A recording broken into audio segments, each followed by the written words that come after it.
بسم الله الرحمن الرحيم. الحمد لله رب العالمين، والصلاة والسلام على أشرف الأنبياء والمرسلين نبينا محمد وعلى آله وصحبه أجمعين. أما بعد، كتاب التوحيد د شرح په سلسله کې د درسونو دا کړی د الله په توفیق سره روانه وه. اخرنی مسله مونږه په دې کتاب کې بیانوله د نیکانو خلقو په باره کې غلو کول او دا غلو نقصانات او دا غي انجام هغه مونږ بیان کړو بتوفیق الله. دا غي سره باب مونږ ختم کړو. په دې درس کې ان شاء الله یو نوې باب شروع کوو او نوې موضوع. مؤلف رحمه الله باب راوړی باب ما جاء في التغليظ في من عبد الله عند قبر رجل صالح فكيف إذا عبده. دا باب د دې په بیان کې دی چې سختی کول دا هغه چا په باره کې چې بندگی کوي د الله د یو نیک انسان د قبر په خوا کې. فكيف اذا عبده، نو بیتا ته نو سوچ وکړه چې د دې قبر والا بندگی وکړي هغه به څومره بدای. یو خدا د چې د الله بندگی د نیک انسان د قبر په خوا کې کوي، دا د دې نه من راغلی. د الله بندگی د نیک انسان د قبر په خوا کې کول د دې نه من راغلی. نو پاتې لا دا چې بیا د سړی راولېږي او بندگی د قبر والو کې، نو بیتا ته وي سوچ وکړه چې دا به څومره منکر او څومره ناروا کاری. سوال زړه کې دا راځي چې مخکې مسله د غلو بیان کړه، اوس پسې دا مسله سره راوړي. جواب هغه ده مخکې ته وی نیکانو خلقو په باره کې غلو کول د دین شریعت منع کړی ده. اوس ته دا وی د نیکانو په باره کې یو قسم غلو کول دام دی چې ته دغه د قبر خواله په مخه زیره زی اول ته پروت او الته د الله بندگی کې. ګور د الله بندگی د نیک انسان د قبر په خوا کې دینه من راغلی. نو دم یو قسم غلو کول دی چې په دې دومره مړو کې تا دې غوړه کو اول خو د قبرونو خوا کې د عبادتونه شتینه. دویم د دې د غوړه کول وجه سره هغه دقه د چې د مبارک څه کړی ده، غلو یې کړی ده چې دغه شریعت منع کړی ده. دا ډېر مهم باب دی، ډېر اهم موضوع ده زموږ ټولو لپاره، خصوصا زمونږ ملکونو کې چې کم حالات دي د هغه حالاتو پرانا کې دا باب ډېر مهم دی زموږ د خلکو لپاره. او چې دا قسمه مسائل مونږ یاد کو، خپیزان پوه کو او به خپل خلکو ته بیان کو تفصیلا. نو دا باب او دینه بعد چې کوم باب دی دا په غور سره ووري دا مسائل. باب عنوان دا دی چې سختی کول د هغه چا په باره کې چې بندگی کوي د الله په کوم ځای کې عند قبر رجل صالح، نیک انسان د قبر په خوا کې. فكيف اذا عبده، نو بیتا ته وی نو کدی را ولګي د دغه نیک انسان بندگی شروع کین هغه به څومره لوی ګناه، هغه به لوی کفر دی، هغه بیا لوی کفر او لوی شرک دی. ګور دې چې دا مسله بیان کړه چې د نیک انسان د قبر په خوا کې د الله بندگی کول دا منع ده د نیک انسان. نو زمونږ په دې ملکونو کې د څومره درګاونو او دربارونه چې جوړ شوي دي، اولنی خبره خدا دې چې دې کې دا پتم نشي چې د کې د نسوک پروت دی او دا سړی نیک عمل دی او که بد عمل د دې سړی څه تاریخ دی، د دې سړی څه کردار دی، د دې هیڅ پته نه لګي زموږ په دې ملکونو کې، الا بعض هغه دي چې د هغوی څه تاریخ شته او د خلک تذکیری کې، خصوصا هغه تذکیری ډېر کې چې هغه ته خوا کې من جوړي او الته ته پروت نو تذکیره هغه ډېره کوي. نور الله عالم چې دې خلکو څه تاریخ دی. او زمونږ په دې ملکونو کې خو په دې قبرونو باندې تجارتونه روان دي ټول تجارت هغه د قبر وما حوله دغه په خوښه کې چې سړي په دې باندې تجارت روان دي نو دربار او درگاه د پیسو د ګټلو یو لوی ذریعہ ده لوی ذریعہ د پیسو د ګټلو په دې کې چې څومره پیسې دي نو دومره الته وبل سکی نشته اوس ماغه یو دغه ولیدو چې ممتاز قادری کم چې حکومت پانسی کړو داغه په باره کې چې دینو یعنی زه په زه د بوډونه لګیدلی وی داغه د قبر په خوا کې زمکه ملاویږي 15 پلاټه و پلاټه کسو کې غسته واړي د شهید ممتاز قادری داغه د قبر په خوا کې و داخله به ورماتي اخر سجده د قبر په خوا کې سړي خدای کیسې به کې خوشبو دراتله او د شپې راوته په قبر باندې پاسه ناسو او دغه کې څو کور واخلي دغه کور برکتی شي مال برکتی شي یعنی دومره لوی تجارت په دې قبرونو باندې روان دي سوچ وته وکي دومره لوی تجارت چې هغه سړی مړل او اوس دا بوډونه لګیدلی وي که څوک زمکه غستواړي نو دغه د قبر په خوا کې بالکل 15 پلاټ زمکه مشتي و پلاټ زمکه مشتي او 15 مرله و مرله دا قصې روان دي نو الته په دې قبرونو باندې سره روان دي تجارت پی روان دي او خېټي به ساتي د قبر پرس او د پیر پرس او بابا پرس خلک چې کم دي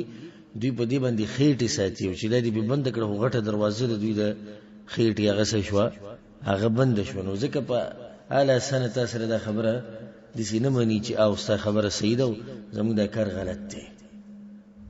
اولنې حدیث راوړل په دې باب کې وفي الصحيح وصحيح بخاري کې دا حدیث ته په صحیح مسلم کې دی عن عائشة رضي الله عنها عائشة وي أن أم سلمة رضي الله عنها چې ام سلمة دام د پیغمبر صلی الله علیه وسلم بیبی ده او دی هجرت کړو د خپل خاون سره د حبشې د ازمکه نو کله چې دی خاون مړ شو ابو سلمہ نبی پیغمبر صلی الله علیه وسلم د دې سره واده وکړ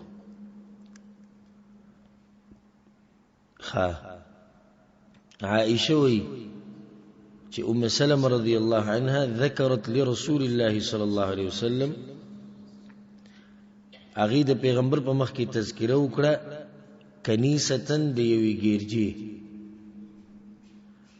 رأتها بأرض الحبشة چې دا ګیرجا غي لیدلی و په کوم ځای کې په حبشه کې موږ کې د هجرت کړو حبشه ته هجرت کړو نو الته دی او کنيسه لیدلی و دا غي تذکره چاته وکړه پیغمبر صلی الله علیه وسلم ته وکړه وما فيها من الصور او باقي کې چې کوم تصویران جوړ شي دا غي تذکره وکړه او دلته د تصویرانو نه مراد هغه مجسمی دي او هغه بوتان دي چې د نیکانو خلکو په شکل هغه جوړ کړی دي دا اقشان تصویر دغه نیکانو خلکو دا تذکره د پیغمبر صلی الله علیه وسلم په مخ کې وکړو یا رسول الله حبشه کې دي یو ګرجوا او پای کې به دي بوتان پراته وو دي تصویران به کې لګیدل نو پیغمبر صلی الله علیه وسلم دا خبره وکړه اولئک دغه خلک چې دي اذا مات فيهم کله چې مرشي په دوی کې الرجل الصالح یو نیک انسان او العبد الصالح یا نیک بنده شکته دراوی الرجل الصالح او العبد الصالح یا پیغمبر ویلی چې نیک سړی او یا ویلی نیک بنده او دا دلیل په دې باندې چې د راویانو څومره د امانتدارۍ نه کار غستې دي د دې حدیثونو پر نقل کولو کې اوس نن سبا د لیبرال او علمانیان او منکرین حدیث او کوم چې ندي خبر د دې علم نه ناوی شکونه پیدا کوي مؤمنانو ته په دې حدیثونو کې دغه دا وګورانه کې الرجل الصالح العبد الصالح ورابه کې شکو خبر حدیث واقعشانو کړی چې یا خو پیغمبر ویلو چې یا خو دې حدیث کې ویل چې نقل شوی چې الرجل الصالح او یسد العبد الصالح په دوی کې چې کله یو نیک انسان مړ شي بنو علی قبره مسجدا نو داغه په دې قبر باندې دوی څه جوړ کی جمعات جوړ کی وصوروا فيه تلك الصور او دغه تصویران پکې جوړ کی دغه بوتان پکې ودري اولئک شرار الخلق عند الله دا الله په نسبانه په دې انسانانو کې بدترین انسانانو دغه دي چې د نیکانو خلقو د قبرونو نه جوړي جمعتونه جوړي اول ته به دغه تصویران او د بوتان او د مجسمه ودري شیخ الاسلام ابن تیمیه رحمه الله وی فهؤلاء جمعوا بين الفتنتين نو دوی په دوه فتنو کې واقع شو څوک دا کوم چې قبرونه جمعتونه جوړي په دوه فتنو کې واقع شو یو فتنه القبور د قبرونو په دې فتنه کې چې راغ زینې څه جوړ کو جمعات جوړ کو او فتنه التماثيل او د بوتانو جوړولو په فتنه کې او د تصویرانو جوړولو په فتنه کې نو په دوه فتنو کې واقع شو دوه فتنې را جمع کړي اوس دې حدیث کې ډېری مسلې دي مقصد دلته دراوړو سره دی چې دا نیک انسان چې مړ شي دوی الته جمعات جوړ کی پای کې بندگی د چا کوي بندگی د الله کوي خو بیا په مخلوقاتو کې بدترین مخلوق دی سوال زر کې دا راځي چې د قبر نه جمعات څنګه جوړیږي د قبر نه جمعات دسی جوړیږي چې ته دغه په خوا کې مونږ او د شروع کی او دا خبره براشي په دې درس کې روان درس کې چې هر غزي چې الته د الله بندگی کیږي او سجده لګي نو هغه ته څه ویل کیږي مسجد هغه ته جمعات ویل کیږي لازم نه چې د قبر نه بدی سي جمعات جوړیږي چې هغه له پاسه آبادی ودرېږي او پای کې به صفونه او پای کې به خلک را جمع کیږي 15 وخت مونږ وکي لازم نه ده چې دا خلک زی او دغه په خوا کې سجدي لګي او الته طوافونه کوي او الته دعاګانې غواړي قبر نه څه جوړ کو جمعات ته جوړ کو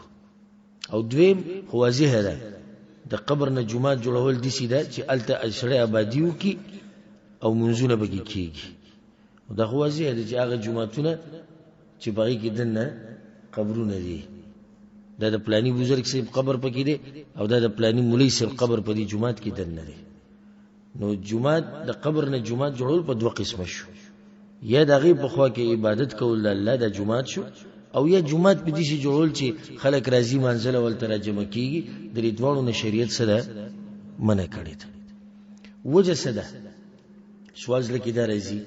او دا مسلې ما تفصیلا د مشکات په درس کې بیان کړی وجه سده چې شریعت ماته دا وایي چې تبه د نیک انسان د قبر په خوا کې د الله بندګي منکه او نشنا خبره ولی شریعت ماته وایي ته دې کې سجده ملایو ولی پیغمبر صلی الله علیه وسلم په حدیث کې سوې په سنن ترمذی کې ده الارض كلها مسجد زمکه ټول سره جمعات الا المقبره والحمام سوى د مقبرينا او حمامنا دې څنګه مقبره کې وې مونږ نه کې صحیح مسلم کې حدیث ته چې لا تجلسوا على القبور بقبرونو بل پاسنه کېنی ولا تصلوا اليها او نه بداغي طرف ته مونږ نه کوي ولی شریعت ماته دا وی چې ته د قبر په خوا کې د الله تم سجده نه لګي ته د قبر په خوا کې د الله د پاره 2 رکعات مونږ نه کې وجدا دا یو خدا نقصان دی چې دا سړی چې د دې قبر خوا لذي او دقه ځي کې 2 رکعات مونږ کوي نو سنه څه خو دې قبر ولا مبارک بزړه کې شتي څه خیال ها چې روان دی او دومره لري دی زی او د قبر په خوا کې 2 رکعات کوي او الته دعاګانې غواړي نو لازم د پزړه کې سنه سده د قبر ولا مبارکي شتي یو غلط عقیده د مبارکي پزړه کې شتي د کې شک نشتی دویمه خبره نن خدای دا وی چې زده بندگی د چا د پاره کومه د الله د پاره رو بعد د قبر ولا بندگی شروع شي لکه واقعه چا واقعه نوح علی السلام د قوم نوح علی السلام قوم سجلو کو صرف دغه نیکانو خلکو تصویران جوړ کړو په وله کې بوتان مجسمه جوړ کړو وې درولې بس رو وخت یې دو سره دوی بندگی شروع کړه دغه بوتانو او دغه نیکانو خلکو نن خدای سره د قبر په خوا کې ولر الله ته سجده لګي او د الله لپاره مونږ کوي یو وخت به دې سراشي چې بیا به د دقه قبر ولته چغي وایي دریو مسله به کې ده اوسته د قبر په خوا کې ولاړی او سجده دی لګولې د الله ته تیریدون کې دا فرق نشي کولای چې د سجده ته الله ته لګولې ده او کله سجده دی د قبر ولته لګولې ده ځکه شریعت د دینه منع کړی ده چې د نیکانو خلکو د قبرونو نه به جمعتونه نه جوړوي او جمعه جوړول دغه دي چې سړی په مخ حالت را جمع کیږي او په مخ را جمع کیږي لازم په ملک خو به ټیکټونه ولګي چې ورننوزي پیسې به ورکې چې ورننوزي نظرانه او منښتې به ورکې خبا قاعده پوره دغه ترتیب جوړ کړی او سکیورټي به ودرولې ده زه تاسو ته اوس کوم دا ډېر فائدمن سوال دی څه ضرورت ته چې زموږ استا په ملک کې قبر ته سکیورټي ولاړی یو سوال لګنه قبر ته سکیورټي لګولو ته څه ضرورت دی نه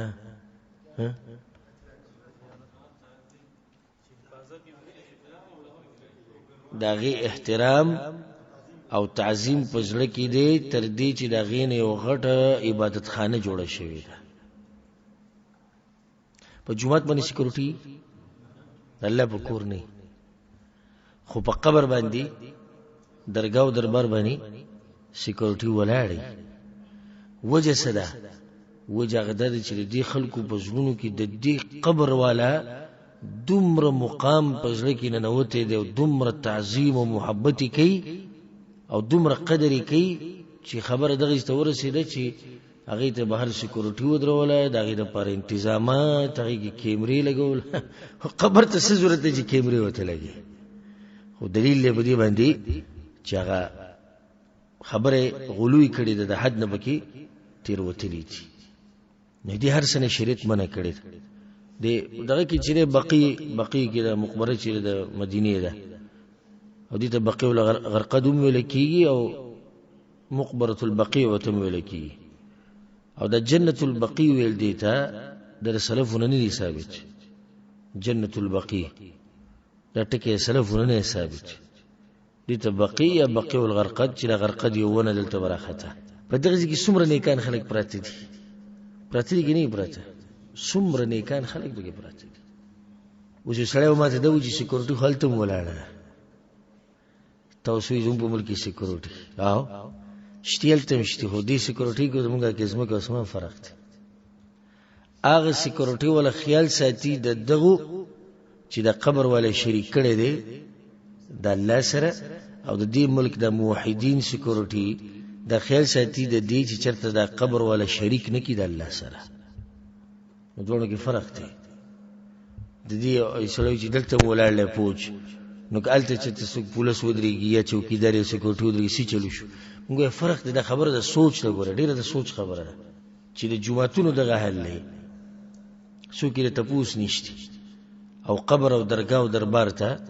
سکیورټي ولاړه ده باقاعده دغه ته پوس کیږي ولی ځکه چې هغه تعظیم د حد نه زیات د شریعت ته پولونه به کوړي دي داخله دي هر سنه شریعت مونږ کړی ګوره قیمتي صادر بالته په قبر باندې پروتي قیمتي صادر د کمی صادری چې به قبرونو باندې خوري کندي دا سوچ مکو چې دا 15000 روپۍ دی په 10000 روپۍ صادر اغسته دا د لکو روپو صادری ګوره دا په دې باندې خوري بل خوري بل خو کې نشي شي چرسین بنګین یو 15 شپږ وې چې خلک لړ شي دوی راټول کی او به ځان لخرس کی دا قبرونه انزي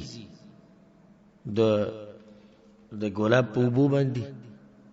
او بازو به کې د قبرونو انزلي په پیو باندې دومره خرچي اخر صد پاره دي دا خبره ته کوم چې کم سړی په قبرونو پور ډېر خته دی بیمار دی بیماری به کې د سپرته ده عقیده چې کم سړی په قبرونو پور ډېر خته قانوني زده کوي دی بیمار دی بعضو به کې منګړت روایت هم بیانې حالکه دا موضوعي روایت ده وی پیغمبر صلی الله علیه وسلم وی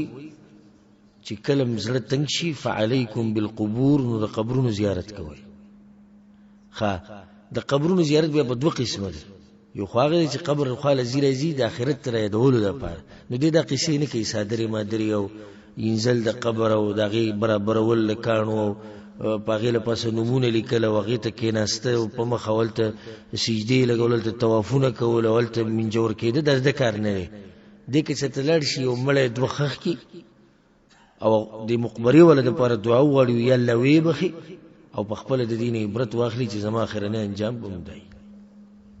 نو دې دوه کې څه دی فرق دی. د شنو تاسو یو ځکه چې کوم نیک سره قبر لروان دي دیم دغه په شان شنه اخو پیغمبر ویلی فزوروها زي قبرنا ده ولي يا رسول الله فإنها تذكركم بالآخرة ده قبر بتوسع سره يدي آخرت به تر يدي دي لپاره زي او بلدا چې تبدري مړو د لپاره دعاګانې وغواړي د الله نه چې الله د مړي وبخا. نو ده څومره چې ما دا خبرې ذکر کې په قبر باندې صادرونه چول او قبر پخول په قبر لیکل کول قبر دنګول قبر سیمټی کول په قبر روخام لګول د قبر بخوا کې من جوړ کېده روزانه راتله د قبر کانی برابرول دم شي نه دی دا بس کسان سکی چې مړ وشي نو به روزانه دی قبر لراځي چې لپاس به کانی مانی پراته دی هغه برابرې هغه سلفو طریقه نه ها کچته دي شي چې باران وشو زلزله وشو بل څه دي آفت راغی او قبر کېناستو د قبر برابرولو لپاره د درځي کار کوي لاړ د خپل مړي قبر برابر کو اس حرج نشته سید خروز انا تتل دي شتي کې نشته ها په مخزي او د مشران اکثر کشران ته ویلار شي غپلاني قبر وګوري کسه کانی مانی وران شي دغه شي نو برابرې کوي. نو دا طریقه د سلفونه د دین د مشرانو نه نقل چې سړی په مخه قبر خال رواني او التکانی مانی برابرۍ او سټکی را سټکی. اصل مسله څه ده هغه دا چې په دې قبر کې دنه چې سړی پروت دی د عمل سره اصل خبره ده او کته والله لپاسه په سروزرو لپاسه په سروزرو یو ډېرې واړی کنه او د خپل عمل نه نو زره برابر فائدہ ولري او چې زناور او درندگانی وخوري او دغه خېټو ته لاړ شي او ټوکړي ټوکړي شي او نیک عمل نو الله به چرته بوزي الله به جنت ته بوزي. نو بنیادی خبر هغه څه شي دی بنیادی خبر هغه عمل دی. احتیاط کوئ دې کې ډېر که مړ وشي دغه په شرعي طریقه باندې دغه لپاره قبر جوړوي او غدي چې یو لیش د رزمه کې نسي اوچتي او دام دې لپاره که څوک راځي نو چې هغه ته پته لګي چې دلته قبر دی بس دې لپاره دینه مزیاتې نه او دغه شان د خورج بل پاسه اړه چې د قبر لپاسه درې ګوټې شي او د پیغمبر صلی الله علیه وسلم قبرون دي سي او یو لیشو چې تول د بشریت کې راغلي خو په دې لپاسه آبادیانی کول او روخام لګول او سیمټ پیړول د بشریت کې نشي د ټول ناروا کارونه دي. ولهما او دغه دوانو یو بل حدیث راوړی دوانو څوک دي بخاری او مسلم ولهما عنها هغه دوانو د حدیث راوړی عنها د دقه عائشه رضی الله عنها قالت غيدو لما نزل برسول الله صلى الله عليه وسلم کله چې پیغمبر صلی الله علیه وسلم په ملک الموت راغی او روح یې اغستا نو زموږ په ملک په دې باندې جاخه روانه ټول د عقیده مسائل دي یا دي ساتي زموږ په ملک په دې باندې جاخه روانه چې پیغمبر مړ دی او که نه دی مړ په دې باندې قصه روانه ده او دې عائشه رضی الله عنها وی کله چې څوک راغی ملک الموت راغی رسول سلام پسې او روح یې اغستا خوځه دلیل چې پیغمبر د دنیا نه تللی دی او څنګه تللی دی پرده شوی دی وفات شوی دی او وفات په پښتو کې څه وایي مړ شوی دی خو دا ټکی هلته ویل ځان له جاخه کتې دي ته مړ وي ته د پیغمبر په باره کې وایي چې مړ شوی خانوسه دا پکې ښه دی چې صرف په دې کې په دې لفظ کې اختلاف وکړو نور باندې چې مړلوي وفات وای نو وفات خو په اصل کې څه ټکی دی د عربی ټکی دی وفات په اصل کې د عربی ټکی دی پښتو کې دی چې مړ شوی دی بیا د تعبیر خطرناک دی ګوري چې پرده شوی دی زموږ د عوام خو نه پوهېږي عوامو سادهګان دي وایي دوی چې پرده شوی دی د دې پرده کېدو څه مطلب دی دې باندې تاسو پوه کوم پرده کېده مطلب دا دی چې یعنې مړ نه دی خو صرف زموږ د سترګو نه پناه شوی دی د دې سره دا عقیده ده بعض وایي تاسو وړو وړو خبرو پورې نښلئ و دې کې څه دي چې پیغمبر وفات شوی دی او که پیغمبر پرده شوی دی موږ دا وړې خبرې نه غټې خبره خو د عقیدې مسله ده پیغمبر پرده شوی دی مطلب دی چې پیغمبر ژوندی دی شتي خو زموږ د سترګو نه پناه دی بعض وایي وصال یې کړی دی دا وصال ټکی او دا پرده شوی دی او د سترګو نه پناه شوی دی دا ټول هغه الفاظ دي چې څوک یې بیانوي نو عقیده کې څه نه څه ورانوي ځکه د دا الفاظ بیانوي زموږ د عقیده د الحمدلله قرآن او حدیث په رڼا کې چې پیغمبر صلی الله علیه وسلم وفات شوی دی الله وی انک میت و انهم میتون ای پیغمبر تبمری او دوی بمری تبمری دوی بمری ټول بمری او حدیثونو کې د الفاظ زی په زی راغلي په حدیثونو لما مات النبي صلی الله علیه وسلم لما مات النبي کله چې پیغمبر صلی الله علیه وسلم وفات شو او کله چې وفات شو او کله چې وفات شو لما دفن کله چې خخ کړی شو لکه نو ژوندې سو خخی ژوندې سو خخی لما دفن خادم رواني د پاکستان نو د انډیا نو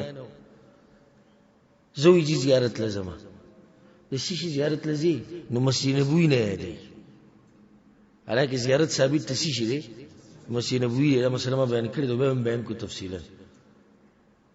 خدای مسجد نبوي نه دی نو د سوي چته زما د پیغمبر د قبر زیارت لازم ولکه خو دا ذکر درو وای چې د ژوندو قبري د ژوندو قبري چې ته قبر لذي خو مته دې ته خپل منی چې پیغمبر وفات شوی دی د دنیا نه تللی دی په قبر کې پروت دی نو تا قبر لذي په خپل وي ځا قبر دا روان چې ژوندې دی نو بیا څوک د ژوندو لږ د قبرونه جوړي دا مسله ته غټه روانه ده حیات او د ممات پیغمبر قبر کې ژوندې دی او که مړ دی پیغمبر په قبر کې ژوند څنګه دی زره لند حاصل بیانوم د قرآن او حدیث برنا کې پیغمبر دنیوي ژوند ختم شوی دی وفات شوی دی د دنیا نه تللی برزخ کې جیوي څنګه دی نو په برزخ کې ژوند دی په ژوند د برزخ چې هغه ژوند معلوم دی صرف چاته الله ته دې کې شک نشته چې الله د شهیدانو مبارک سوی ولا تقولوا لمن يقتل في سبيل الله اموات بل احياء د شهیدان ژوند دي کوم ځکه خدای الله خوا کې د الله سره ژوند دي د الله په نس ژوند دي او چې شهیدان ژوند دي نو پیغمبر خو د شهیدانو سردار دی پیغمبر د شهیدانو سردار دی نو هغه ژوند دی پیغمبروم ژوند دی خدا فرق یاد ساتي الته چې کوم چې پیغمبر د پر ژوند ثابتې نه غوي پیغمبر د سي ژوند دی لکه څنګه چې په دنیا کې ژوند دی او دا خبره غلطه ده پیغمبر ژوند دی په قبر کې په کم ژوند سره د برزخ په ژوند سره ځکه چې پیغمبر خو شهیدانو سردار دی چې هغه ژوند دي نو پیغمبر صلی الله علیه وسلم هم سره هغه ژوند دی دا هم مسله یاد ساتي ځکه د پنجاب یو عالم دی سبتن شاه حفظه الله دې تکړه مقرر دی او عالم دی هغه زما خواته یو کس راغلو همدغه عقیده ولو چې پیغمبر څه دی ژوند دی ویراغه منځنه بد ماته وی چې پیغمبر د مرګ پر رفلدین کړي سوال وکړ زمانہ چې تاسو ثابتولې شي چې پیغمبر د مرګ پر رفلدین کړي یو موت چې کینه د بل قصه به کړوت ولې پیغمبر مړ شوی دی وی ما ته دې سریانې کتوی ما ته وی زه نه سوال کوم ته دای جواب راک مې دغه جواب بالا در کوم چې ته دا خبره اول واضح کی چې پیغمبر مړ لګ نه دی مړ دغه چلته خو دا عقیده ده چې پیغمبر نه دی مړ نه موت چې تاسو خو وایي چې پیغمبر ژوند دی نو بیا هډه قمقلی چې راځي زمانه ته پوس کې چې مرګ پوری کړي رفړې دی او کمړی منی نو چې بیره ته ثابت کوم چې د مرګ پوری رفړې دین کړي یا غوسه شو چې ما ته موږ یو سوې ته بل څه نو یې صحیح هم کته سوې چې پیغمبر د مرګ پوری رفړې دین کړي نو ولې ته مرګ منی بیا دا سوال څه دی دا قمقلان وي چې یو طرف ته ژوند دی او بل طرف ته د مرګ پوری کړي کني او لا مړ شوی نه دی او کوي چې مړلې نو دې بخپل عقیده کې راګیر شو یو طرف ته ژوند دی او بل طرف ته وسره مړلې نو صحیح عقیده د قران او حدیث پرنا کې غسه ده ها رسول صلی الله علیه وسلم وفات شوی دی دنیوي ژوند ختم شوی دی په قبر کې ژوند دی په ژوند د برزخ سره چې هغه ژوند معلوم دي دغه کیفیت او حالات چاته الله سبحانه وتعالى وچ لما نزل برسول الله صلى الله عليه وسلم کله چې پیغمبر صلی الله علیه وسلم پس ملک الموت راغ د ساغستو د پاره طفق يطرح خميصه له على وجهه نو د ډیر تکلیف نه پیغمبر صلی الله علیه وسلم سره یو کپڑا پرته و یو صادر پروتو چې باغی کی کرخې دي سواله شي او څلور ګوټه صادرو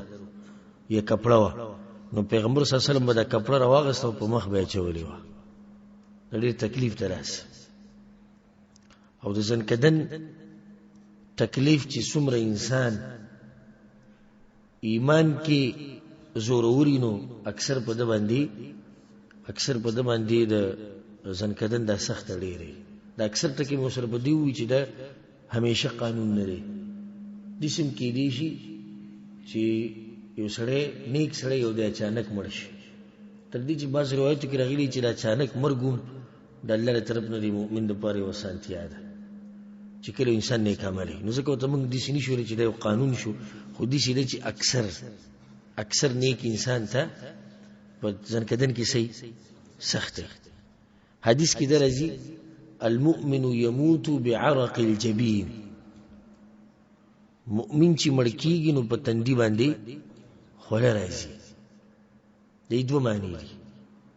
مؤمن مړ کیږي د تندي په خوله سره یو معنی دا ده چې سخت په ډیره زیاتې نو دغه د لاسه په تندي باندې خوله راځي بعض علماء سره آشنا معنی کړي دي علماء الله ډیر اوچت ذهن ور کړی وی مطلب دا دی چې د اخیری مرګ پورې عمل کوي لکه خلک چې وی پلانې مهنت کوي خولت وزي نو د مؤمن په تندي باندې د عمل د لاسه خوله د مرګ پورې پرته نشنا معنی ولا کړی وی د مؤمن په تندي باندې خولې د مرګ پورې ځنکدنې راشي او د په تندي باندې سي خوله د سي خوله د عمل دې کې دا مطلب نه چې هغه خوله چې ښکاری یعنی مطلب ته دی چې د مهنت ته مرګ پورې کوي او دا بل خو واضح دی چې مؤمن مړ کیږي نو په تندي باندې خوله راځي د ځنکدن د سختي دلاسه او د ټولو نه زیاته سخت د ځنکدن هغه پیغمبر صلی الله علیه وسلم راغلی لکه عائشه رضی الله عنها چې وی ما پیغمبر صلی الله علیه وسلم باندې چې کوم ځنکدن راغلی د دې په ځنکدن نه می بچاری دلی دا نه به بچا باندې راشي دومره سخت دی او صحابه کرام وي مونږه خواله ورغلو او د جسمي ګرم شیو او بیمار شیو تبه راغلی و نو لري به د صحابه کرام چې کوم لري به ولل او ته د جسم نه غتپ او ګرمایش به بتو پیږي په دغه ټیم کې پیغمبر صلی الله علیه وسلم سره یو لوخه او باغی کې وبوي او دا کپڑا به باغی کې وهله او به بلی مخ باندې راوچول دا مخ به پټ کړو او دا عامه طریقه د انسانانو چې کله به دي شي تکلیف ډیری او دړ په ډیری دا مخ پټ کړي پروتي نو عائشه رضی الله عنها څخه خوا کې ناسته او دا خوش قسمت انسان ده خپل وي وی زما خوش قسمتی ده چې پیغمبر زما په ورځ مړل یعنی دغه ورځ د رسول صلی الله علیه وسلم د دې سره کور کې و او وی زما په کور کې مړل او داغه د سر زما د مړی او د سینې په منځ کې و او په اخیری وخت کې زما لاړی وی داغه د لاړو سره لګیدلی او مسواک ولا برابر کړو نو دا نصیب د عائشه رضی الله عنها دی چې الله د اوچت شرف او اخیری وخت کې خدمت دا وته الله سبحانه وتعالى نصیب کړو ناغه سره نهسته پیغمبر صلی الله علیه وسلم تکلیف ډیر شو نو دا کپڑا به مخ واچو فاذا اغتم بها نو کله چې با د حساب یې سي بندېدو یک سره کپڑا واچي ډیر وخت پورې خونی شي چولې نو دا کپڑا به بری مخ راواچو به تنگ شو دي کپڑې نه نو دا کپڑا به د مخ نه لري کړه کشفها لربک فقال وهو كذلك دي تقول كيدي ناشنا خبره وی پیغمبر باندې دا سخت وا دا کپڑے یې خودا ولري کوله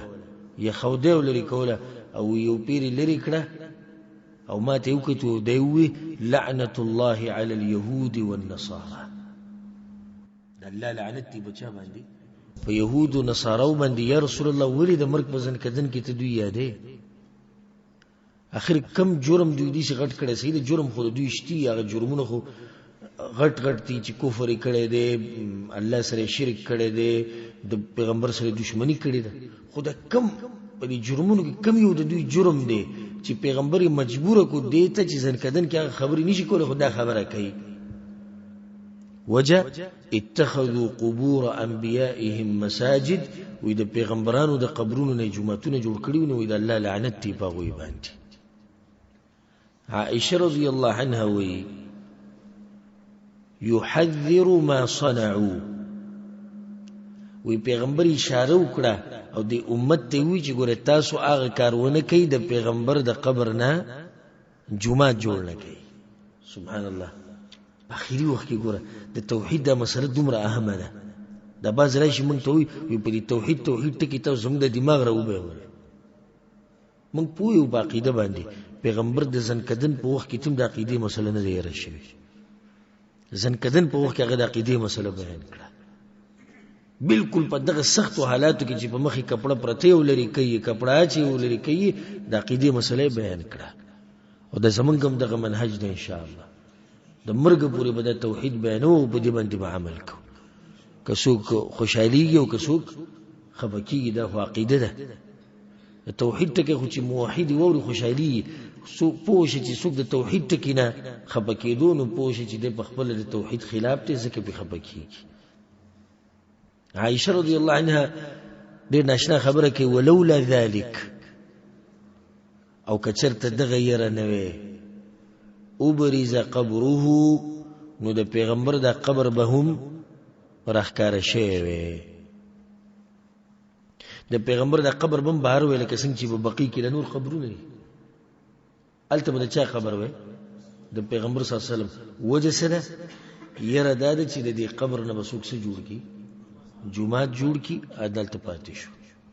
یو وجه ده دوی موجه هغه چې کوم حدیث ابو بکر صدیق رضی الله عنه امام احمد بن حنبل رحم الله راوړی دی چې پیغمبران په هغه ځکه خخولې کیږي په کوم ځکه چې وفات شي سبحان الله نبی دا وګوره اوس دا خو قانون بیان شوی د پیغمبر بیان کړی چې پیغمبر کوم ځکه وفات شو التبه دغه قبر خخیږي به الله ولا مرګ په کوم ځکه راوستو په کوټه کې دنه چې دغه ځکه خخ شي چې بهر درونه باسي غير أنه خشي أن يتخذ مسجدا ولوي دا قبر راخکار نشو او ولي دا پیغمبر دا قبر بهر نه دی کوټې نه دا غدري کور نه وجه دا وی ځکه چې پیغمبر یریدو یا انه خشي یا صحابه کرام یریدو چې دې سینه د پیغمبر د دې قبر نسوک جمعه جوړ نکي اخرجاه دا روایتم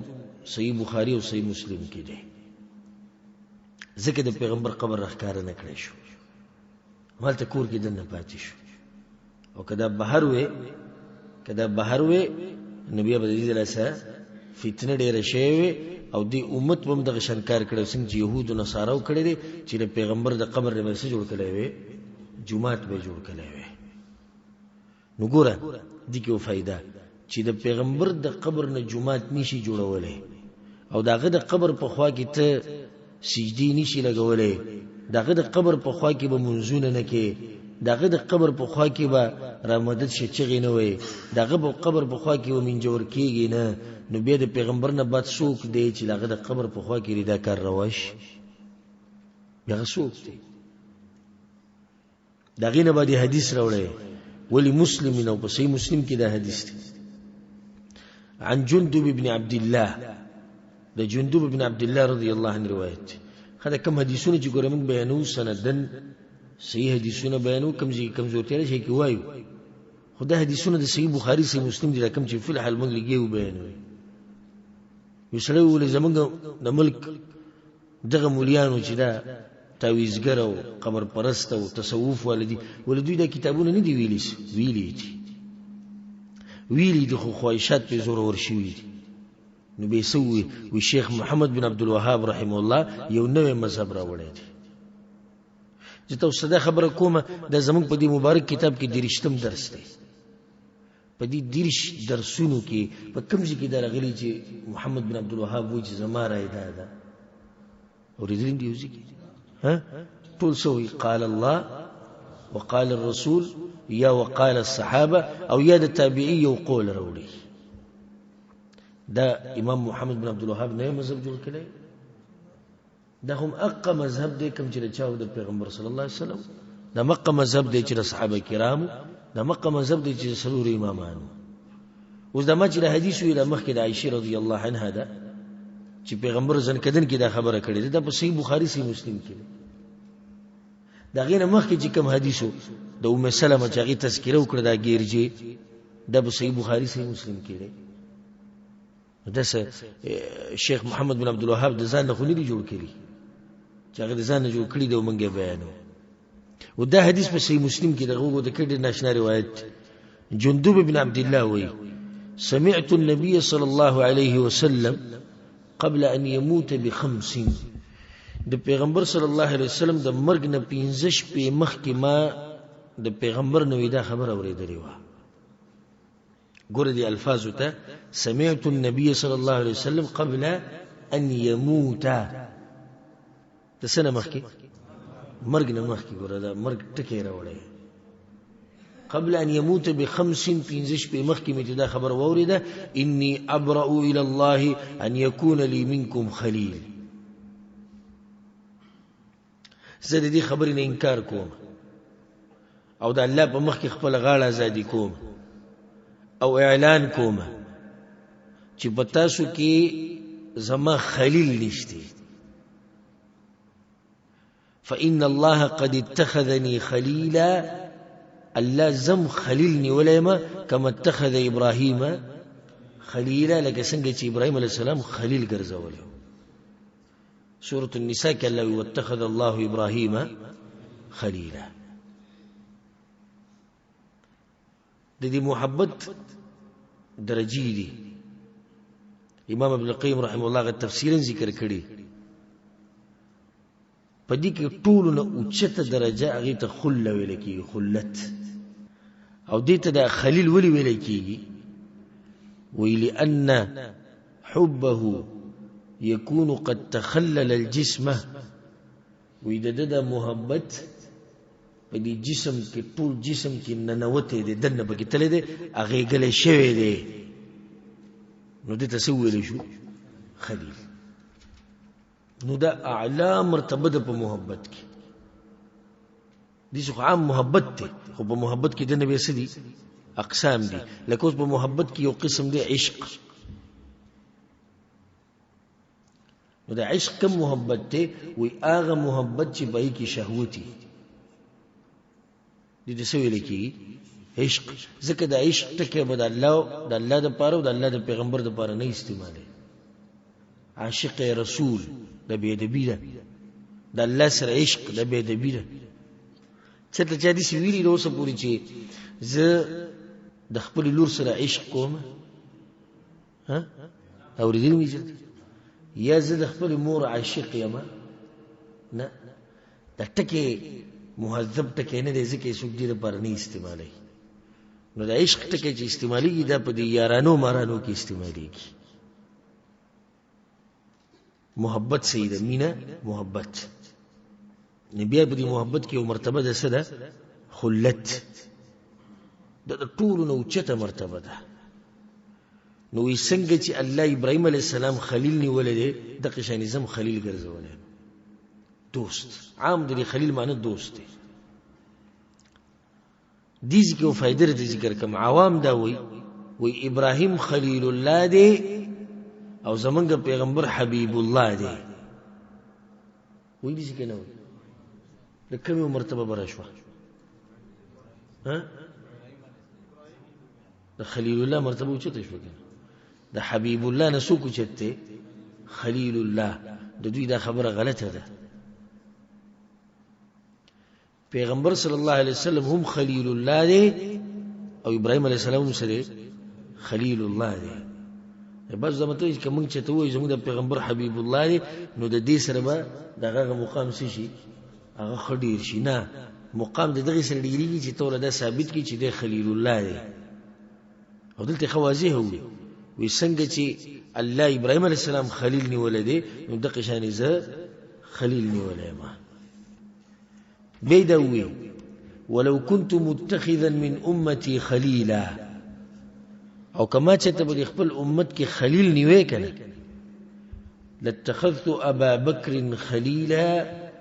نو ما به د ابو بکر نه خلیل جوړ کړی وی خپل. دلته یو څو مسلې. اولنی، په بعضو روایتونو کې داسې راځي چې ما به د ابراهیم علیه السلام عفوا ما به د ابو بکر صدیق رضی الله عنه خلیل جوړ کړی وی، خو دا دیني ورورولي کافي ده او محبت کافي دی. دویمه مسله چې دومره پیغمبر صلی الله علیه وسلم په ابو بکر باندې مین دی، که ما څوک خلیل ګرځولی نو دی به مې ګرځولی وی، نو ولې ورته خلیل نه وي؟ جواب د هغې دا دی، ما تاسو ته اکثر مخکې ووي چې په دې خلت کې څه کېږي؟ دا مینه او محبت په دې زړه کې دننه ننوځي، دا زړه ټول ډک کي، نو په زړه کې ځای پاتې نشي. نو د پیغمبر زړه ډک دی الله سره د محبت نه، پکې ځای نشته. نو ځکه دغه مرتبه چاته نشي ملاویلی. ملګرتیا، محبت، دوستی، ورورولي، دا مقام ملاویدی شي یو صحابي ته، خو دغه مقام ته څوک نشي رسېدی چې د پیغمبر خلیل شي. هغه درجه کې محبت. ولې؟ ځکه چې د پیغمبر زړه ډک شوی دی، الله سره د محبت نه هغه زړه ډک شوی دی. بله مسله، دې ځای کې د ابوبکر صدیق رضی الله عنه فضیلت ثابت شو. ښه واضحه نسته چې شو هغه شیعګان او روافض او خبیثان چې شو هغه خلک چې دا خبرې کوي چې ابوبکر صدیق او عمر بن خطاب دا منافقان والعیاذ بالله او دوی مرتد شیو. دا حدیث په صحیح مسلم کې دی، یاد ساتي، دا ترجمه یاد ساتي بس، چې څوک د سره خبره کوي چې کم سے کم ترجمه ته یادي. دا حدیث په صحیح مسلم کې دی، کما چې ته خلیل نیوی نو څوک مې نیولی وی؟ ابوبکر صدیق رضی الله عنه. فضیلت د ابوبکر ته ثابت شو چې دې په ټولو صحابه کرامو کې غوره دی، تر دې چې د علي رضی الله عنه هم غوره دی. په روایت کې اوس حدیث راځي، وی موږ سره چې چا ښه کړي دي موږ یې جواب ورکړی د پیغمبر صلی الله علیه وسلم وی، سوای د ابو قحافه د زوینه د چې موږ سره کوم ښه کړي دي د هغې جواب موږ نشو ورکولی. ټول مال یې لګولی په پیغمبر صلی الله علیه وسلم،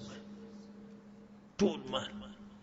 لوري دا خبره کوي عایشه، وی زما پلار ډېر مالداره وی، چې کله اسلام قبول کو دی د مکې په تاجرانو کې ډېر مال ول الله ورکړ، او یو وخت به دې سیم راغلی چې د غربت تراشه کور کې روټۍ نه وه. او حدیث کې اوس حدیث راځي روایت کې، انفقها علی رسول الله صلی الله علیه وسلم، هغه ټول مال وي د پیغمبر په خدمت کې لګولی، ټول مال یې لګولی. دغه انسان دی، دا د مقام او فضیلت دی. او که څوک پې خفه کېږي نو د خپل سر دې دیوال له راواچوي. دا مقام ولا الله ورکړی دی. دویمه مسله هوښیار به پوهیږي خو چې د روافضو په شان دماغ یې د خرو نو هغه پې نه پوهیږي. دې کې اشاره ده دې طرف ته که زه مړ شوم نو دی به خلیفه کوي ځکه چې دی به ټولو کې غوره دی. اشاره ده دې طرف ته که نه ده؟ اگر که د ابوبکر صدیق په خلافت باندې ډېر دلایل اوس دلته دا مسله نه بیانوم خو یو ته یاده کوي مخې ته راغله وایي که تاسو کې ما څوک خلیل نیوی ابوبکر به مې خلیل ګرځولی وی. دې ته به کې یوه اشاره ده د هوښیار انسان دپاره که زه مړ شوم نو زما نه بعد غوره انسان دا دی نو دی به خلیفه کوي دی به مشر کوي. خو چې څوک پې پوه شي که نه پوه شي والحمدلله ثم الحمدلله چې الله مونږه په دې پاکه عقیده باندې پوه کړي او الحمدلله چې زمونږ زړونه صحابه کرامو ته صفا دي. ډېر شکر زه په دې باندې وباسم. زه کله ناکله د دې مولیانو دا تقریرونه اورم د عربو د عجمو د ټولو نو یو خو دې دپاره اورم چې علم کې اضافه وشي. دویم د دې ګمراه دعات علماو مامورم چې آخر د دوی سره څه شبهې دي. کله ناکله وینم یو عالم لګي په معاویه رضی الله عنه باندې تنقید کوي، څوک لګي په ابو سفیان کوي،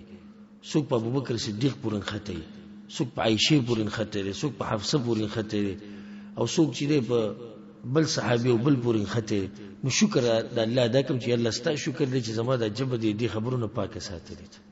د ډېر اوچته عقیده چې الله موږ ته نصیب کړې ده چې موږ د صحابو سره څنګه محبت کوو. دا پکې نشته چې پلاني پسې خبر یا پلاني پسې خبر. دا منو چې ټول یو شان نه دي، مقام دی لکه اوس ابوبکر صدیق دی او انس بن مالک ته انس بن مالک کم ځای کوي او ابوبکر صدیق کم ځای کوي. دا منو خو دې سره ردونه نه کوو، نه په صحابه کرام پورې خاندو، نه هغوی ته فاسقان فاجران وایو، نه د هغوی په ایمان کې شک کوو. او ځکه ما تاسو دا واقعه بیان کړې وه د الشیخ العلامه المحدث ثناء الله امرتسری رحمه الله، د غټ عالم تیر شوی د پوخا هغه وخت کې چې کله هندوستان و پاکستان او انډیا او بنگلاديش دا ټول یو ملک په هغه وخت کې د دې شیعاګانو سره مناظره راغلی وه او د مناظرې عنوان دا و دعوا هغوی دا کړې وه چې ابوبکر او عمر کافران دي او د دې طرف نه جواب دعوه دا و چې دا مؤمنان دي. نو چې کله وی سټیج ته راوختو او د دنیا راغلی وه او شیخ ثناء الله رحمه الله راغی نو په جړا شو. نو ملګری په غم کې شو چې دا ځای د جړا نه دی، ته عین موقع باندې جړې ټوله دنیا را جمع شوې ده، دلته دلایل خو غواړي او دشمن طرف خوشحاله شو چې ځه سړی زمونږ نه ویرېده او بس اوس په جړا باندې ځان خلاصوي. نو بیا ښه صفا اعلان وکړو ملګري دې خفه کېږي نه او دشمنان دې خوشحالېږي نه، ثابتوم داسې درته ثابتوم لکه څنګه چې تاسو غواړئ. خو جړا په دې راغلې چې زما په شان یو ګناهګار او کمزور ایمان والا به نن د ابوبکر او د عمر ایمان ثابتوي. دې درجې ته موږ راورسېدو چې زه به نن دلایل په دې خبره ښیم چې ابوبکر مسلمان او زه به نن دلایل په دې خبره باندې ښیم چې عمر مسلمان. په دې ماله جړا راله چې زما په شان ګناهګار انسان چې دوی ګوره ما ته وایي مسلمان وایي دا مخامخ چې نشي ما مني چې مسلمان یم، خو زه به اوس د هغه صحابه کرامو د هغه غرونو د ایمان د دې غرونو دپاره به ایمان ثابتوم. خبره مې دې پورې راواغسته چې شکر وباسي چې الله موږ ته د پاک عقیده نصیب کړې ده او د شیعتوب او د رافضیت او د خارجیت او د ناصبیت او د دې هر څه نه الله موږ پاک ساتلی یو بحمد الله وکرمه او الله دې په دې عقیده باندې موږ د مرګ پورې ساتي. ما تاسو واقع ذکر کړی و د یو شیخ چې هغه په دارالحدیث کې استاد په مکه کې چې کوم دارالحدیث دی سپین ګیره استاد ناغه چې په دې پهړو باندې برختونو ډیر ټیم بلګېدو دا اکثر وبزره شاګردان بس روان بیا به احتراما خو مخ کې تني شتل هغه سره به دغه رو روان ناغه چې په پوړی باندې خپل کې خو دوی شکر چې الله نصرانی دین پیدا کړی به په دوی شکر دی الله چې یو دین پیدا کړی به شکر دی الله چې شی دین پیدا کړی شو او د اخیری پوړی پورې به د گمراه فرقې ذکر کول او شکر به الله ادا کو غنیمت احساس چې الله موږ له سمره او چې دین را کړی دی به په دین کې موږ ته پاک عقیده نصیب کړی ده ها الا وان من كان قبلكم دا خطبه د پیغمبر صلی الله علیه وسلم د مرګ نشور زمخ کې کړی ده 15 ورځې ګورې یاد ساتي خبردار ستاسو نه مخ کې چې کوم خلکو كانوا يتخذون قبور انبيائهم مساجد اغوی به د پیغمبرانو د قبرونو نه جمعتونه جوړول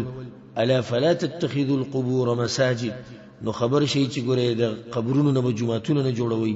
فاني انهاكم عن ذلك ذات ثم نكوم دغینا د مرګ نه 15 ورځې مخکې شیخ الاسلام ابن تیمیه رحمه الله یو دا قول به دغه نقل کړی دی شیخ محمد بن عبد الوهاب فقد نهى عنه في آخر حياته پیغمبر صلی الله علیه وسلم د دې کار نه منع وکړه د ژوند په کومه حصہ کې اخیرنی حصہ کې ثم انه لعن وهو في السياق من فعله او صرف دانی چې مسئله بیان کړه دا 15 ورځې مخکې خطبه ده کړه وی زن کدن په وخت کې پیغمبر لعنت وی پاغه چا باندې چې د قبرونو جمعتونه جوړي والصلاه عندها من ذلك او د قبرونو په خوا کې منځونه کول دم جمعتونه جوړول دي وان لم يبنى مسجد اگر کده جمعت آبادی جوړه نشي دا مسله مخکې بیان کړه وهو معنى قولها او دق مراد د عائشه رضی الله عنها خشي ان يتخذ مسجدا وې د پیغمبر د قبر ولې راخکار نه شو بهر ته یره د سوا چې خلک به دې سې جوړ کی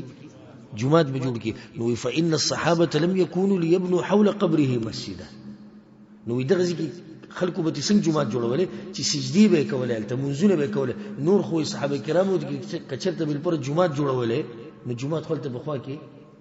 شتي کې نشتی مسینبوی خوا کې دی کنه نو دغه ځکه مطلب خدای نشي چې دوی به دغه ځکه بل جمعات جوړ کړي خو مطلب دا دی کچرته د قبر راخکار شي نو د قبر په خوا کې به خلکو منځونه کولې او خلکو به دعاګانې وخت وسوم ګره چې د دومره سختی د دې مبارک حکومت ته طرف نه وسلر شو وسوم خلک الته کوشش کوي چې دوه رکعات منځو کې او د قبر ته مخ ولا سونه چې کړي د قبر ته مخ او جړاګانې او دعاګانې او زاری او د لګي کوي بلغینه بعد وی وكل موضع قصدت الصلاة فيه فقد اتخذ مسجدا او هر ځای چې الته د منځ اراده وکړي شي نو دا څه شو د جمعات شو بل كل موضع يصلى فيه يسمى مسجدا بلکې هر ځکه چې منځ شو د جمعات ویل کیږي وی دلیل په څه دی پیغمبر صلی الله علیه وسلم ویلي دي جعلت لي الارض مسجدا وطهورا زما د پاره د ټول زمکه چې جمعات دي یعنی هر ځکه منځ کولای شي ولأحمد بسند جيد عن ابن مسعود رضي الله عنه امام احمد بن حنبل دا روایت راوړل او دا په دې باب کې اخرنی روایت ده امام احمد بن حنبل رحمه الله دا روایت راوړل عن ابن مسعود عبد الله بن مسعود مرفوعا چې هغه دا خبره پیغمبر ته رسوله ان من شرار الناس من تدركهم الساعه وهم احياء وخلقك بدترین مخلوق او انسانان غدي چې قیامت راشي او دی ژوند دي والذین يتخذون القبور مساجد او دویم قسم خلک هغه دي بدترین مخلوق چې هغه د قبرونو نه جوړي جمعتونه جوړي ورواه ابو حاتم في صحيحه او دا روایت امام ابو حاتم رحمه الله مروړي تشان امام ابن ابي شيبه رحمه الله مروړي دو خلک دي بدترین اول کوم یو قیامت راشي دوی ژوند دي او دویم چې د قبرونو جمعتونه جوړي سوال حدیث کې خدا رضی چې پیغمبر صلی الله علیه وسلم چې زما په امت کې به ټولګي د قیامت پورې په حق نو دا څنګه جواب دی چې د قیامت پورې مطلب دا نه دی چې بالکل د قیامت تراتلو هغه ورځ پورې یعنی قیامت ته نږدې پورې به دا وخی به په حدیث کې دا رضی چې الله به یو سیلې راولي چې هغه د مؤمنانو د ساګانی واخلي نو پس مکه باندې به څوک پاتې شي کافران به پاتې شي ځکه دا بدترین مخلوق شو هغه بل څوک ذکر کو چې قبرونه جمعتونه جوړي وې دا بدترین مخلوق دی بیا مؤلف رحمه الله فيه مسائل فدي کې مسلې دي او فائدې دي. اولنی مسله ما ذكر الرسول في من بنى مسجدا يعبد الله فيه عند قبر رجل صالح ولو صحت نية الفاعل. وإذا خبر ذکر شو چې پیغمبر دې تذکرہ کړی و او دینه منع کړی ده چې د نیک بنده د قبر په خوا کې با جمعات نه جوړو نه بالته الله بندگی کې اگر کدی د انسان نیت صحیح نیت برابرۍ. دویمه فائدہ النهي عن التماثيل وغلظ الامر في ذلك. من بګراله دغه بوتانو نو د دې شکلونو له جوړولو نو دغه نقصان ما واضح شو. دریمه فائدہ العبرة في مبالغته صلى الله عليه وسلم في ذلك. وګوره وی پیغمبر سره د دې مسلې څومره غمو و دې خبرې ته وکړي څومره سره غمو په درې ځایونو کې وته بیان کړه دا مسله. بین لهم هذا اولا یعنی وخت مخکې د مرګ نه ډیر مخکې دا مسله وخت په وخت بیان کړی دا یو حالت دا شو. ثم قبل موته ب5 د مرګ نه څو ورځې مخکې 15 ورځې مخکې. ثم لما كان في السياق او به چې کله ځن کدنو به دا مسله بیان کړه. دلیل په دې باندې چې پیغمبر صلی الله علیه وسلم ډیر حریص په دې باندې چې د امت عقیده یې زده کړي. څلورمه فائدہ نهيه عن فعله عند قبره قبل ان يوجد القبر.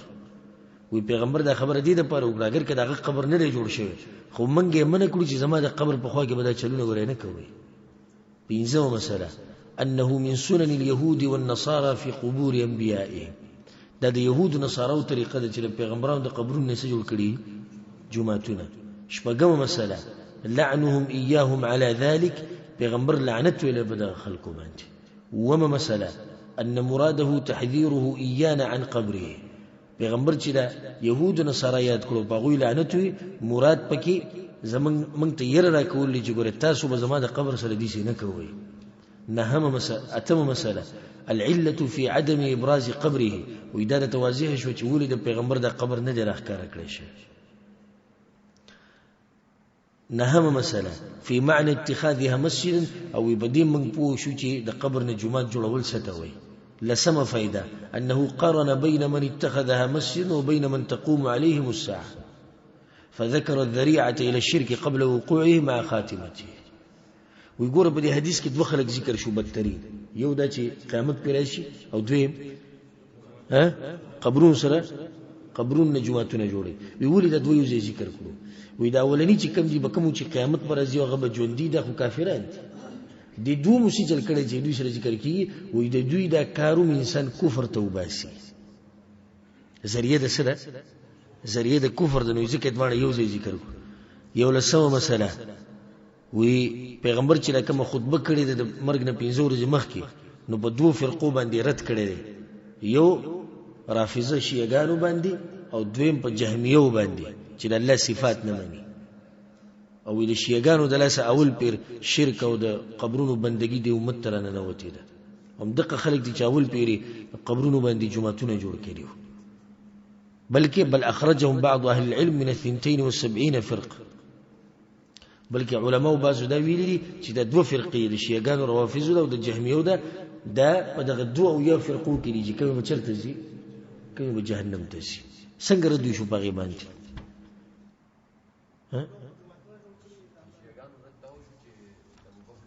د ابوبکر صدیق رضی فضیلت ثابت شو رد شو په شیعاګانو باندې. ها په دې دغه د الله د صفات چې نه مونږ بدوی څنګه ردوی شو. ګور الله ابراهيم عليه السلام خلیل نیولې دوی ګرځولې او خدا نه مني دا خبره. نو ردوی شو په دوانو باندې په جهمیو باندې او ردوی شو په چا باندې په شیعاګانو روافضو باندې.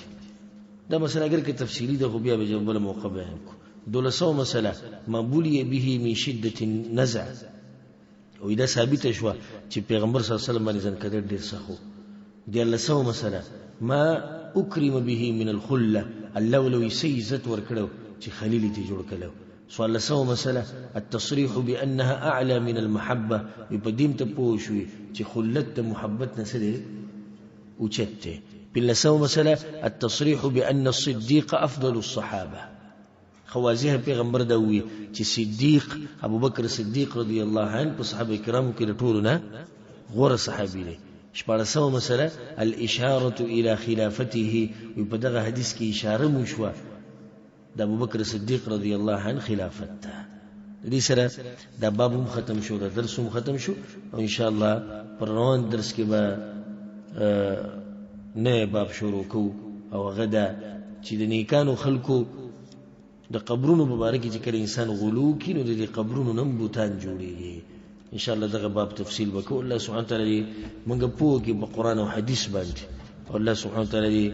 موږ د توحید په عقیده باندې د مرګ پورې ساتي، او الله سبحانه وتعالى موږ له مرګ په وخت کې راولي چې موږ په توحید او په سنت باندې مضبوط یو. هذا والله اعلم، وصلى الله وسلم على نبينا محمد وعلى آله وصحبه اجمعين.